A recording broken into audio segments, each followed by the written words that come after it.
ہزاروں نہیں لاکھوں بچے پڑھ کے دنیا کے مختلف ملکوں میں بڑے بڑے ان کی حیثیتیں ہو گئی اور دنیا کے مختلف یونیورسٹیز میں وہ ریسرچر ہو گئے, وہ پروفیسر ہو گئے, وہ ڈاکٹر ہو گئے, وہ اسکالر ہو گئے, اور وہ پتہ نہیں کیا کیا اللہ تعالیٰ نے ان کے اوپر رحمتوں کے دروازے کھولے. یہ شخص پھر بھی نہیں رکتا. پھر یہ شخص جیلم کے پاس ٹلہ جوگیاں ایک جگہ ہے جس کا ہیر وارث شاہ میں بھی ذکر آتا ہے, اور شیر شاہ سوری نے بھی کچھ ایک جنگ میں شکست کھانے کے بعد یہاں پہ واپس جاتے ہوئے ٹلہ جوگیاں میں اس نے قیام کیا تھا. اس کے ساتھ لڑی اور بکڑالا 2 نالے ہیں, ان کے درمیان ایک جگہ ہے, نیچے سے ریلوے گزر رہی ہے, اوپر سے سڑک گزر رہی ہے روڈ.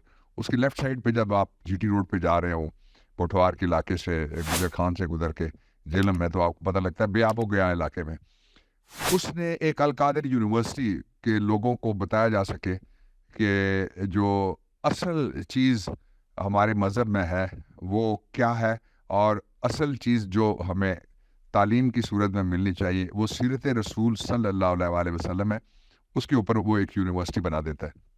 وہ پھر بھی نہیں رکتا, وہ شخص آگے بڑھتا ہے. وہ پاکستان میں ایک جو ایلیٹ کیپچر ہے, یعنی ایک بے ایمانوں کا ٹولہ بیٹھا ہوا ہوتا ہے پاکستان کے اقتدار اور اختیار کے بعد. 1952 کے بعد یہ ٹولہ آ کے بیٹھ گیا تھا جب شہید ملت خان لیاقت علی خان صاحب کو راولپنڈی کے کمپنی باغ جلسے میں, جس کو بعد میں لیاقت باغ کا نام ملا, ان کو گولیاں مار کے برسر عام اور دن دیہڑے قتل کر دیا گیا تھا, اور قاتل جو تھے ان کو باقاعدہ اور ان کے خاندانوں کو نوازا گیا. پھر اس مقدمے کی تفتیش نہیں ہونے دی گئی, اور آج بھی وہ راولپنڈی میں کوتوالی تھانہ, پہلا تھا اب سٹی تھانہ کہلاتا ہے, وہاں پہ وہ ایف آئی آر انصاف کے انتظار میں پڑی ہے. وہ شخص وہاں نہیں رکتا, وہ شخص آگے بڑھتا ہے, اس سٹیٹس کو وہ توڑتا ہے. سٹیٹس کو توڑنے کے بعد وہ اقتدار میں آتا ہے. اقتدار میں آنے کے بعد وہ غریبوں کے لیے لنگر خانے بناتا ہے. ایسے حالات میں جب کووڈ-19 آیا ہوا ہے, ساری دنیا کی معیشتیں بیٹھ گئی ہیں, اور ساری دنیا میں آپ بھارت سے شروع کریں, امریکہ میں سینکڑوں نہیں ہزاروں لوگ سڑکوں کے اوپر پڑے ہوئے ہیں, بے آسرا ہیں, اور کوئی علاج نہیں مل رہا, اور 2-3 مہینے تک اپوائنٹمنٹس نہیں مل رہی تھی انگلینڈ جیسے ملک میں.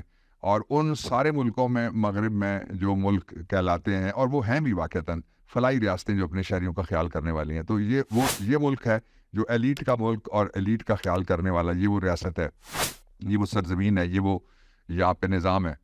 اس کے اندر وہ ایک نعرہ لگاتا ہے, اور نعرہ کیا لگاتا ہے, وہ کہتا ہے کہ مجھے 2 پاکستان نہیں چاہیے, ایک پاکستان چاہیے, مجھے 2 نظام نہیں چاہیے, ایک نظام چاہیے, اور مجھے 2 انصاف نہیں چاہیے, ایک انصاف چاہیے. رول آف لا کی وہ بات کرتا ہے, آئین کی بالادستی کی وہ بات کرتا ہے. پھر رجیم چینج کے ذریعے سے اس کو ہٹایا جاتا ہے. ایک ایسی حکومت آتی ہے جس کا کل جو سب سے بڑا نابغہ تھا اور وہ کارٹونی حرکتیں کرتے ہوئے واپس پہنچا, تو لاہور میں لوگوں نے ان کا کیسے استقبال کیا. جو لوری پنجابی ہے خاص طور پہ اندرون شہر والی, اس کے اندر وہ کچھ کہا گیا جو وہ صرف آپ کو ویڈیو کا کلپ دکھایا جا سکتا ہے, وہ لینگویج آپ کو نہیں سنوائی جا سکتی. اور اسی وقت پھر ایک اس کی کہتے ہیں نا وکٹ ہم نے توڑ دی, وکٹ ہم نے گرا دی, پتہ نہیں کوئی وکٹ لے کے بھاگ گیا. لیکن وہ 1 گھنٹے کے اندر جو وکٹ گئی تھی وہ مادری وکٹ بھی سامنے آ جاتی ہیں, برادری وکٹ بھی سامنے آ جاتے ہیں.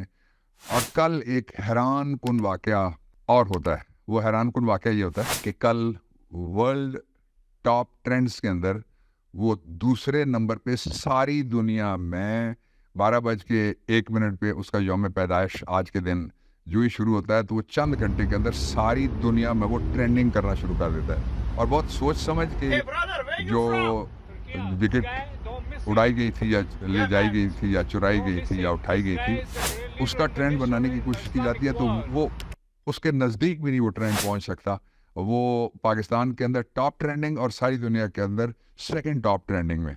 اور جو پاکستان کے لیے ایک علیحدہ سے وہ اعزاز جیل کے اندر بیٹھ کے بناتا ہے. آپ کو یاد ہوگا کچھ عرصہ پہلے اس کا ایک چھوٹا سا ٹک ٹاک چل گیا, تو ٹک ٹاک والے آگے انہوں نے کہا کہ ہم آپ کو دیتے ہیں جو بھی آپ مانگتے ہیں, تو آپ ہمیں ویڈیو دیا کریں. آپ نے تو تہلکہ مچا دیا, ساری دنیا کے ٹک ٹاکر جو تھے وہ کھول کے بیٹھے ہوئے ٹک ٹاک بنا رہے ہیں. وہ کہہ رہے ہیں ہمارے ساتھ کیا ہوا, ہمارے ریکارڈ اتنے سالوں کے تھے وہ سارے کے سارے ٹوٹ گئے. پھر کیا ہوا, پھر یہ ہوا کہ جو پاکستان کے اندر آج کوئی ایسا گاؤں, گھوٹ, گھر, محلہ, شہر, تعلقہ, ضلع, ریجن اور صوبہ نہیں ہے, اور دنیا کا کوئی ایسا ملک نہیں. مجھے پوچھنا پڑے گا جو بیرون ملک مقیم چھوٹا سا پاکستان جس ملک میں بیٹھا ہو, میرے بہن اور بھائی اور بچے ہمارے اور بزرگ جس جگہ پہ بیٹھے, میں ان سے پوچھنا چاہتا ہوں کہ کوئی رہ تو نہیں گیا شہر ایسا, کوئی رہ تو نہیں گیا دنیا کا ملک ایسا جس میں عمران خان کی ہیپی برتھ ڈے کی آواز نہ گونجی ہو. اس کو کہتے ہیں ہم نہ باز آئیں گے محبت سے, جان جائے گی اور کیا ہوگا. اور آخر میں کہنا چاہتا ہوں, جگ جگ جیو عمران, جگ جگ جیو عوام, جگ جگ جیو پاکستان. پاکستان تھا, ہے اور رہے گا. عمران تھا, ہے اور آ رہا ہے. میں دہرانا چاہتا ہوں, اور آ رہا ہے انشاءاللہ العزیز. پاکستان پائندہ باد. دنیا سے کہتا ہوں مل جائیں گے مجھ کو خواب بھی, دل کو زندہ رکھتا ہوں خوشیوں سے بھرتا ہوں, اتنا تو ہے خود پہ یقین.